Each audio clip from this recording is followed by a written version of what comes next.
Okay, I'm here with Mr. Roland Martin. Roland, what was the first boat that you ever owned? Well, golly, you know,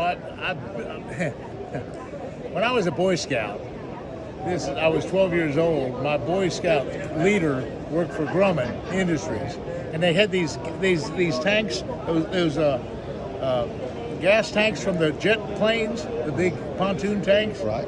And we'd take two of them and cut them down and make like a canoe, and then put pipes between them.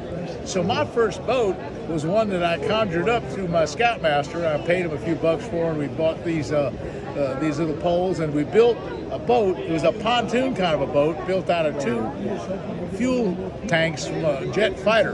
Wow. That was my first boat. Well, first boat. I was 13. Wow. So let me ask you this. If you only had one lure to throw at one piece of cover, what would the lure be and what would that cover be? Well, you know, in saltwater, it would be, of course, for something other than bass, would be a jig, a simple white jig.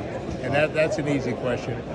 For largemouth, and if you're talking about largemouth versus smallmouth, you know, smallmouth maybe not, but for largemouth, it would at one time I said a spinnerbait, but maybe I've shifted more towards the Cinco, 5-inch Cinco kind of a deal. That might be, and any color would work as long as a 297 green pumpkin would be the deal. But basically, that would probably be the number one.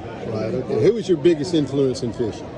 Well, when I first started fishing, I was actually guiding on Santee Cooper, and I'd heard about the famous fishermen like Bill Vance, and I'd heard about Gaddis, and I'd had the opportunities to meet some of those guys. In fact, while I was guiding at Santee Cooper, I was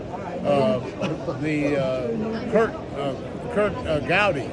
He came down. I did some film work with Kurt Gowdy, so he was kind of a hero of mine. That's going back, 60, 70 years. But then when I first started knowing anything about tournament fishing, of course, Bill Dance was the number one fisherman. And so I got to know Bill real well, and I ended up rooming with him, and we were big friends, and we've been in a partnership together. But he's probably my first big influence. All right. I appreciate that. Thank you.